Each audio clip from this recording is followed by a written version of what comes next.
রব্বানা লা তুহাম্মিলনা মা লা তাকাতা লানা বিহি ওয়া'ফু আন্না ওয়াগফির লানা ওয়ারহামনা।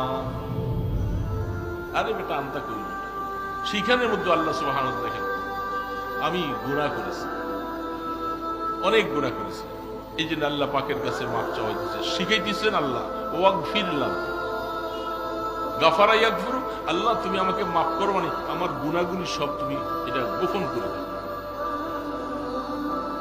ওয়াগফির, সেইখানে সম্বোধনবোধক বাক্যটা যেটা আছে এটাকে ওলামায়ে কেরাম তো ভালো বুঝে, জমিরে মুস্তাতার যেখানে এটা গোপনীয় ভাবে তার কর্তাটা এখানে গোপন। ওয়াগফির লানা আল্লাহকে বলা হচ্ছে, ওয়ারহামনা সবকিছু, আল্লাহ আপনি আমার উপরে রহম করেন, আমাকে মাফ করেন, ওয়াফু আন্না আমাকে মাফ করেন, তার মানে আমার যে সমস্ত গুনাহগুলি ছিল এই গুনাহগুলি আপনি সব গোপন করে দেন। সমস্ত মাফ হওয়ার পরে, লম্বা কথা আছে এটা বুঝাইতে গেলে অনেক সময় লাগবে, সমস্ত মাফ করার পরে এতক্ষণ সমস্তগুলি গায়েবানা শুরুতে বলা হচ্ছে আল্লাহ আপনি মাফ করেন, কিন্তু জমিরে মুস্তাতার আল্লাহ পাককে সম্বোধন করে বলা হচ্ছে, কিন্তু ডাইরেক্ট নয়।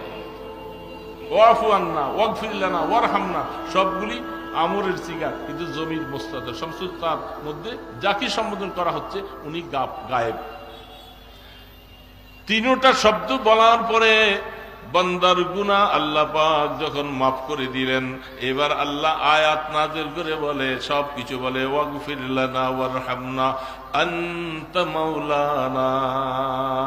এইবার তিন শব্দের পরে আইসা জমিনটাকে সরাসরি এবার সম্বোধন বোধক বাক্য নিয়ে আসছে, মাওলা তুমি আমার মাওলা, তুমি আমার রব, তুমি আমার জীবনের সবকিছু। এই শব্দটা তখন আসে আগের তিনটা শব্দ দিয়া বান্দাকে মাফ করার জন্য আল্লাহর কাছে দাবিগুলি পেশ করার পরে আল্লাহ এবার শব্দটা নির্বাচন করেছে, বান্দা তোমার সাথে আমার রাগ নাই, গুসা নাই, তোমার সব গুনাহ আমি আল্লাহ মাফ করে দিয়েছি।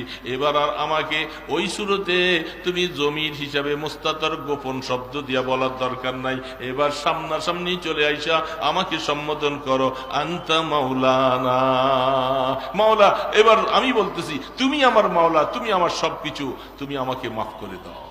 এই জন্য ওই সময় জমিটা আসে, এই আন্তা শব্দটা আসে যখন মাওলার সাথে বান্দার মুআমেলা অনেকটা সাফ হয়ে যায়। মানুষের সবচেয়ে বড় শক্তি যেটাকে রাখছেন, যেটাকে আধ্যাত্মিক শক্তি বলা হয়, কলবের শক্তি যেটাকে বলা হয়, এই শক্তিটা সঞ্চয় করতে পারলে আমাকে গুনাহ থেকে বাঁচা সহজ হবে। এখন গুনাহ